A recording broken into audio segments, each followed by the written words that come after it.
Railway ટ્રેકની બાજુમાં એક ડેડ બોડી મળી આવેલ, જે ડેડ બોડીને ઇનિશિયલી જોતા એવું લાગતું હતું કે આ કોઈ ફિમેલની ડેડ બોડી છે. પછી એનું પોસ્ટમોર્ટમ કરાવવામાં આવ્યો તો આ મેલ હતો, પુરુષની ડેડ બોડી હતી. લગ્ન થયા પછી આ જો આરોપી છે એને ખબર પડી કે આ તો મહિલા નથી, આ પુરુષ છે. और मरण जनार છે જો હાથ ઉપર આરોપી પિયુષ છે, એનું નામ ટેટુ પણ કરાયેલો છે. તો એના દ્વારા પણ એની ઓળખ પ્રતિસ્થાપિત થઈ અને પછી અહીંયા બંને વચ્ચે ઝઘડો થયો અને પથ્થરથી શરીરમાં 2 વખત ઈજા કરીને એની મોત નીપજી. તો તમને સોશિયલ મીડિયામાં કોઈ પણ અજાણ્યા વ્યક્તિની ફ્રેન્ડ રિક્વેસ્ટ આવે છે તો તેમને એક્સેપ્ટ કરતાં પહેલાં ચેતી જજો, કારણ કે સાપરમાં 25 તારીખના જે રોજ હત્યાની ઘટના બની છે તેમાં ખૂબ જ મોટા ખુલાસા થયા છે. સમલૈંગિક અને ગેર સંબંધ ધરાવતા આ વ્યક્તિની હત્યા કોણે કરી છે તેમને લઈને ચારેકોર ચર્ચા જાગી હતી. પરંતુ જ્યારે સૌપ્રથમ આ હત્યાની પોલીસને ખબર પડી, મૃતદેહ છે તેમને પીએમ અર્થે ખસેડવામાં આવ્યો, ત્યાં સુધી પોલીસને એવું જ લાગતું હતું કે આ કોઈ મહિલાનો મૃતદેહ છે. પરંતુ જ્યારે ડૉક્ટર દ્વારા પીએમ કરવામાં આવ્યું ત્યારે સામે આવ્યું કે આ કોઈ મહિલાનો મૃતદેહ નહોતો, પરંતુ પુરુષનો મૃતદેહ હતો. આ પુરુષ કોણ હતો, શા માટે તેમની હત્યા કરવામાં આવી હતી, ગ્રામ્ય પોલીસ જે છે તેમને હવે ખુલાસા કર્યા છે. કારણ કે એક સંબંધો રાખવા મુદ્દે આ હત્યા થઈ હોવાનું સામે આવ્યું છે. જે મૃતદેહ હતો તેમનું નામ ચંદન કુમાર છે અને ચંદન કુમાર જે છે તે ગે હોવાનું પણ સામે આવ્યું છે.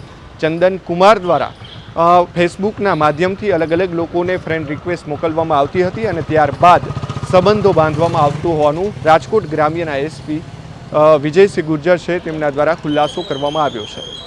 1.5 વર્ષ પહેલાં આ વાતની શરૂઆત થાય છે. 1.5 વર્ષ પહેલાંથી 1.5 વર્ષ પહેલાં ચંદન કુમાર છે તે પિયુષ નામના વ્યક્તિને ફેસબુકમાં રિક્વેસ્ટ મોકલે છે. અલગ અલગ નામોથી રિક્વેસ્ટ મોકલવામાં આવે છે અને તેમાં તમામ ફોટા પોતાના જે ચંદન કુમારના જે છે તે મહિલાના વેશમાં હોવાનું પણ સામે આવ્યું છે.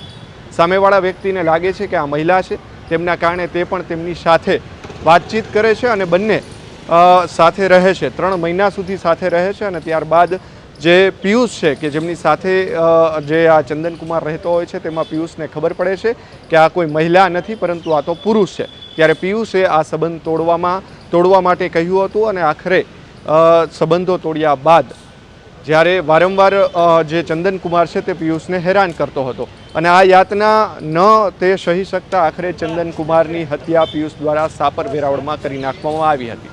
પરંતુ કેવી રીતે હત્યા કરી, શા માટે હત્યા કરવામાં આવી, રાજકોટ જિલ્લાના ગ્રામ્ય એસપી કે વિજયસિંહ ગુર્જર છે તેમને શું મોટા ખુલાસા આ કેસની અંદર કર્યા છે, આવો જાણીએ.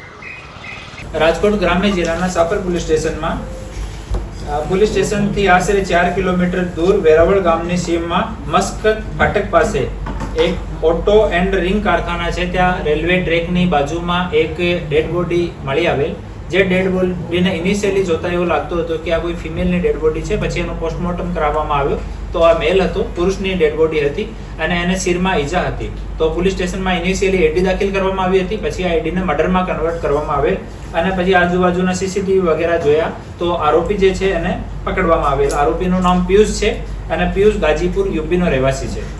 આમાં સ્ટોરી એવી છે કે આ જો આરોપી પિયુષ છે આ હૈદરાબાદમાં કામ કરતો હતો, એલ્યુમિનિયમની જો વિન્ડો છે એને તૈયાર કરવાનું. અને આ દરમિયાન એની ફેસબુકથી મુલાકાત એક ચંદન કુમાર નામની ફેસબુક આઈડીથી એની પાસે રિક્વેસ્ટ આવી. એમાં બીજી ફેસબુક આઈડી હતી, એમાં નિશા કુમાર નામ લખેલો હતો અને એક પૂનમ નામની ઇન્સ્ટાગ્રામ આઈડી. આ ત્રણો પર સેમ ફોટોઝ હતા અને એની પાસે રિક્વેસ્ટ આવી, મેસેજ આવ્યા. ઇનિશિયલી જોતા એને એવું લાગ્યું કે પુરુષ છે કે સ્ત્રી છે એને સમજમાં નહીં આવ્યો. પછી વાત કરવાનું ચાલુ કરી દીધું. પછી આ જો નિશા કુમાર એ પૂનમ છે એની સાથે મળવા માટે હૈદરાબાદ ગયા. ત્યાં 3 મહિના સુધી આ લોકો એક જ સાથે રહ્યા એક રૂમમાં. પછી લગ્ન કરવાનું વિચાર્યો તો રૂમમાં જ સિંદૂર આના માથામાં લગાડીને બંને લોકો લગ્ન કરી લીધો. અને આ જો ફિમેલ જો કહેવાય કે જો લેડી તરીકે પોતાને પરિચય આપતી હતી, આ કીધું કે અમારી વૈષ્ણો દેવીની માન્યતા છે તો ત્યાં સુધી આપણે લગ્ન નહીં કરીએ. તો 3 મહિના સુધી વેટ કરાયો. પછી સિંદૂર આપીને લગ્ન બંનેનો થઈ ગયો. લગ્ન થયા પછી આ જો આરોપી છે એને ખબર પડી કે આ તો મહિલા નથી, આ પુરુષ છે. અને પછી આ લોકો વચ્ચે ઝઘડો થયો અને ત્યાં હૈદરાબાદ છોડીને પોતાના ગામ જતો રહ્યો. પછી આ જો મરણ જનાર છે એને ગામ પાછળ એને ગામ ગયો અને ઘરે ગયો અને ઘરે જઈને ઘરે પણ વિવાદ ઊભો કર્યો. એનાથી કંટાળીને આ જો આરોપી છે ત્યાંથી ભિવાડી રાજસ્થાન આવી ગયો, ત્યાં કામ કરવાનું શરૂ કરી દીધું. પર આ માણસ પાછળ અને ભિવાડી પણ આવી ગયો. તો ભિવાડીથી છોડીને ફરીથી સાપર આવી ગયો, તો પાછળ સાપર આવી ગયો. તો અહીંયા આવ્યો તો આ બંને વચ્ચે ઝઘડો થયો. और मरण जनार છે જો હાથ ઉપર આરોપી પિયુષ છે, એનું નામ ટેટુ પણ કરાયેલો છે. તો એના દ્વારા પણ એની ઓળખ પ્રતિસ્થાપિત થઈ અને પછી અહીંયા બંને વચ્ચે ઝઘડો થયો અને પથ્થરથી શિરમાં 2 વખત ઈજા કરીને એની મોત નિપજાવી. હાલ આરોપીને અટક કરવામાં આવ્યો છે. આરોપી પોતાનો ગુના કબૂલ કર્યો છે. પોસ્ટમોર્ટમ થઈ ગયેલ છે અને જો મૃતક છે એના પરિવારજનોને જાણ કરવામાં આવી છે. એ લોકો ઓન ધ વે છે, અહીંયા આવવાના છે અને બાકી હાલ આગળની ઇન્વેસ્ટિગેશન ચાલુ છે. 3 મહિના સુધી આ સાથે રહ્યા તો એમને ખબર ના પડી આ છે કે એને ખબર નહીં પડી. એનો નાનો ભાઈ છે, એક વખત એને સેવિંગ કરતા જોઈ લીધો તો એના હાથ ઉપર પણ આ જો મૃતક છે આ બ્લેડ મારી દીધો હતો. તો પછી ભી ગયો જો નાનો ભાઈ હતો એ પણ કાંઈ બોલ્યો નથી. સર સમલૈંગિક સંબંધો કે એવું કઈ સામે આવ્યું? એવો કહી શકાય. હાલ આગળની પૂછપરછ આમાં ચાલુ છે. સાહેબ ઈ ગે હતો કે ગે થવાની પ્રવૃત્તિ એવું કઈ પ્રાથમિક તપાસમાં સામે આવ્યું છે? એવું જો આરોપી છે એના જણાયા મુજબ જો મૃતક છે આ ગે પ્રવૃત્તિનો પુરુષ હતો. સાહેબ એ મોસ્ટ ઓફ લેડીઝના જ કપડાં પહેરીને લેડીઝના આના સોશિયલ મીડિયા હેન્ડલ ઉપર જેટલા ફોટો છે એ બધા લેડીઝના કપડામાં છે. લેડીઝની જેમ જ શૃંગાર કરે છે, લેડીઝની જેમ લાંબા વાળ રાખે છે અને 2-3 જીન્સ એક સાથ પહેરે છે તાકી એનો જો ફિઝિક છે એ લેડીઝની જેમ દેખાય. ના એમાં પૈસાની માંગણીનો નથી. બહુ મતલબ જો આરોપી છે એના પ્રતિ બહુ આસક્ત હતો અને આરોપીને છોડવા નહીં માંગતો હતો મૃતક. તો એનો કન્ટિન્યુ 1 વર્ષ સુધી ફોલો કર્યો.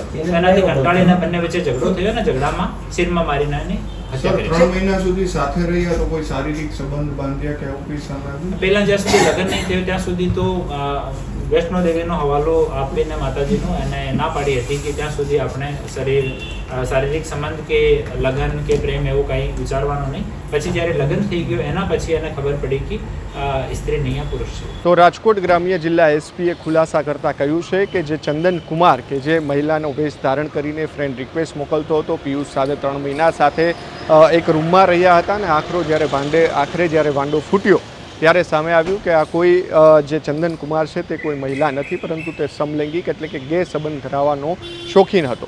હવે સમગ્ર મામલામાં જ્યારે હત્યા કરવામાં આવી છે, પિયુષ દ્વારા શા માટે હત્યા કરવામાં આવી, ત્યારે પોલીસે ખુલાસા કરતાં કહ્યું છે કે જ્યારે 3 મહિના તેઓ સાથે રહ્યા અને જ્યારે પિયુષને આખી આ ઘટનાની ખબર પડી ત્યારે તેમણે સંબંધ તોડવા માટે કહ્યું હતું. પરંતુ પિયુષ અને ચંદન કુમારના સંબંધ તૂટી પણ ગયા હતા. પરંતુ પિયુષ જે છે તે ત્યાંથી હૈદરાબાદથી રાજસ્થાન પણ જતો રહ્યો હતો કામ કરવા માટે. પરંતુ જે ચંદન કુમાર છે તે પરાણે એટલે કે ધરારથી તેમની સાથે આ સંબંધો રાખવા માગતો હતો અને આખરે ત્યાંથી રાજસ્થાન પણ તે ચંદન કુમાર છે તે પિયુષ પાસે પહોંચ્યો હતો, તેમના ઘરે પણ પહોંચ્યો હતો. પરંતુ આનાથી છૂટકો મેળવવા માટે રાજસ્થાનથી પિયુષ જે છે તે રાજકોટના સાપરવેડાની અંદર કામ કરવા આવી જાય છે અને તેમની પાછળ આ ચંદન કુમાર જે છે તે પણ ત્યાં આવે છે અને તેમને ખોટી રીતે હેરાન કરે છે અને તેમની સાથે સંબંધો રાખવા માટે તેમને જો હુકમી કરે છે, ધરારથી સંબંધો રાખવા માટે તેમને કહેવામાં આવે છે. પરંતુ આખરે પિયુષ જે છે તે આ ઘટનાથી કંટાળી જાય છે અને તેમને એક જગ્યાએ એટલે કે જ્યાંથી મૃતદેહ મળ્યો છે ત્યાં તેમને મળવા બોલાવે છે અને ત્યાં તેમની હત્યા નિપજાવવામાં આવે છે. એટલે કે પિયુષ કુમાર જે છે તેમના દ્વારા ચંદન કુમારની હત્યા કરવામાં આવી હોવાનું શું ખુલ્યું છે અને સામેવાળો જે વ્યક્તિ ચંદન કુમાર છે તે આ સમલૈંગિક સંબંધો ધરાવે છે અને તેમના જ કારણે તેમની આજે હત્યા થઈ હોવાનું સામે આવ્યું છે. કેમેરા પર્સન કેવિન નિમાવત સાથે મયુર સર્વે, સ્વરાજ મીડિયા, રાજકોટ.